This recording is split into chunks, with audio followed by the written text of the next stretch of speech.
Everyone, welcome back to the Solo Adventurer. We are continuing with the Captive Orc, the first mission in the solo campaign called Alone in Deepfall Breach for Dragonbane. Last time, Rhys of Quack Moors attempted to rescue Gorum, the orc, from the cultists who had captured him.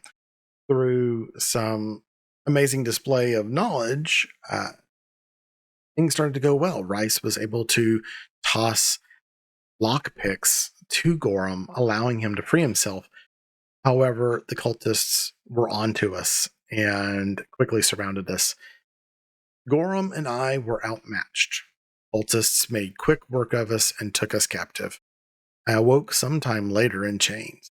My weapons had been taken, but I still had my pack and this trusty journal. Going over my notes, surely the solution to this situation would present itself. So there are a few things that need to happen. We've been taken captive. Didn't want to just end it that way. We're going to try to find our way out here. Now, it's been some time later, which means that by the time that I wake back up, I have had what would be considered a stretch rest. A stretch rest is one portion of a day. It would be the equivalent of a short rest in Dungeons and Dragons. Take a stretch rest. You can heal D6 hit points and D6 willpower points and a condition of your choice. If you have a memento, you can also use it to recover an additional condition. So that is why I included this piece about my trusty journal. That's my memento. It's going to allow me to remove both of my conditions, which will be very useful. And then we'll also do the same for Gorum as well to see how many hit points he gets back. Now, one other thing to note here, because we are doing solo play, they make things a little bit easier for solo adventurers. When you take a stretch rest, you can actually make a healing roll to tend to your wounds, and on a success, you heal 2d6 instead. I do have bandages. Bandages help with healing. They prevent you from doing that with a disadvantage. So we will use one of our bandages for that and see if we can make this healing roll to get 2d6 back instead of just 1d6. Either way, we're going to get 1d6 will. So let's use one of our bandages.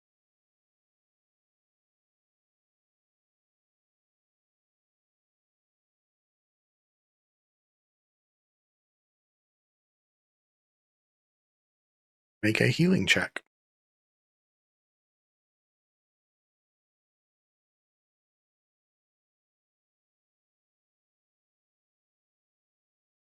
Success.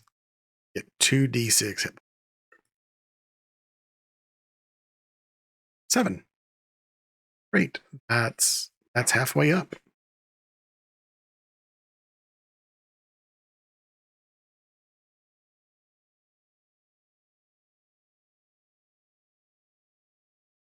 We also get d6 willpower back. 3. That's one more use of Soul Survivor or one of our other abilities. And remove both conditions. For Gorum, we'll do the same thing. I'll try to tend to his wounds with bandages.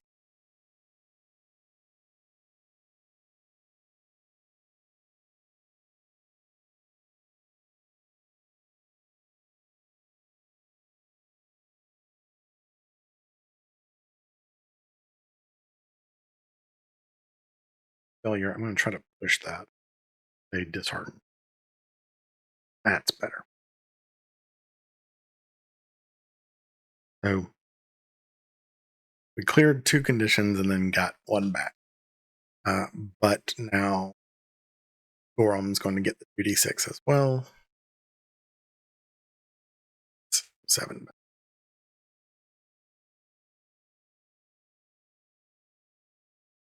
Okay, so we're doing okay. I think we need to find a way out of it. I still think my best option is probably using one of my skills like Myths and Legends to try to get me out. I do have the intuition ability, which basically lets me ask the DM a question and get a helpful answer. Not incredibly useful for solo adventure, but it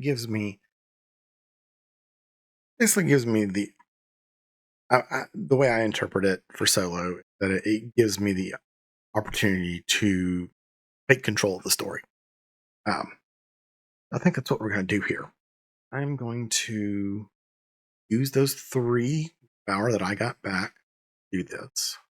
And I'm to say that there is an opportunity with the Myths and Legends for me to scare the cultists off. Some type of doomsday component to their belief, um, and and eventually use that, uh, and that will give me that opening. So let's roll to see what happens.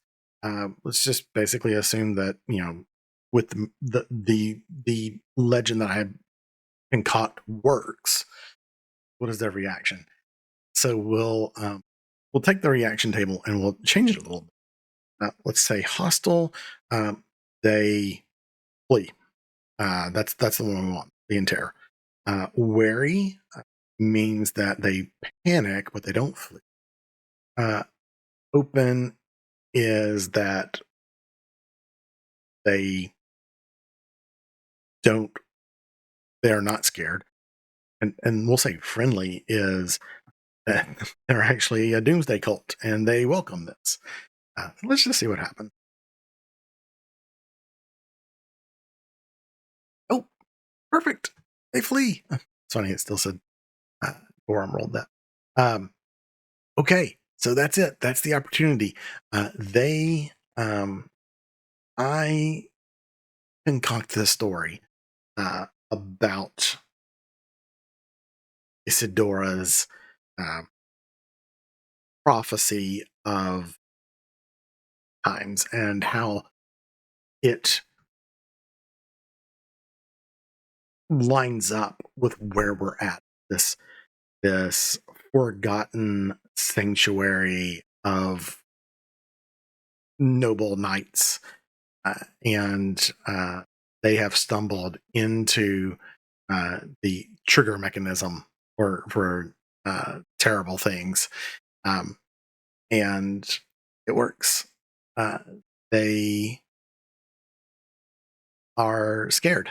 They take off and start running. Now, that's good. We still will need to escape. Technically speaking, the way is not clear because they are in the catacombs and hallways now. So we're going to try to sneak our way out. I'm going to roll for both of us. And if we're successful here, then we'll make it back to the chapel and we'll finish up there. My sneaking is a 10, but I have a Bane on it.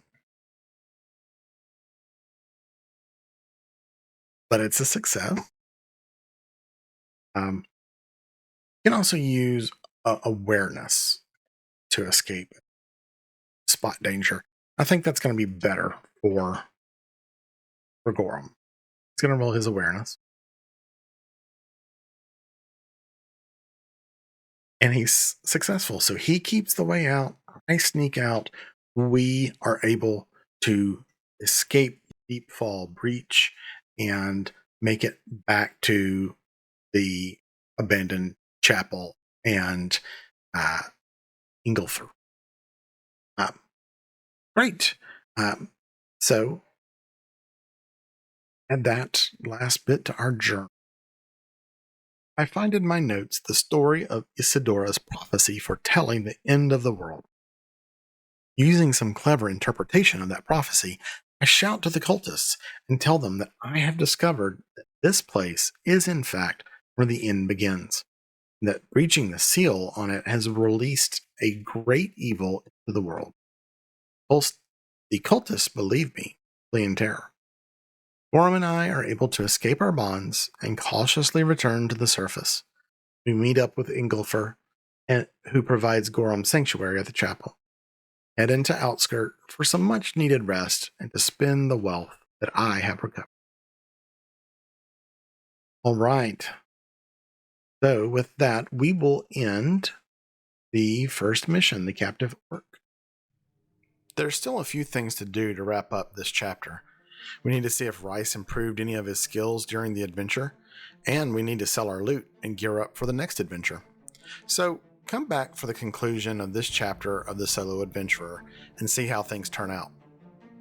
If you've enjoyed this playthrough of Dragonbane, please like this video and leave a comment below saying so. It lets the algorithm know that you want to see more DMing the World videos. Also, subscribe to the channel so you never miss out on a video. We'll see you next time on the Solo Adventurer.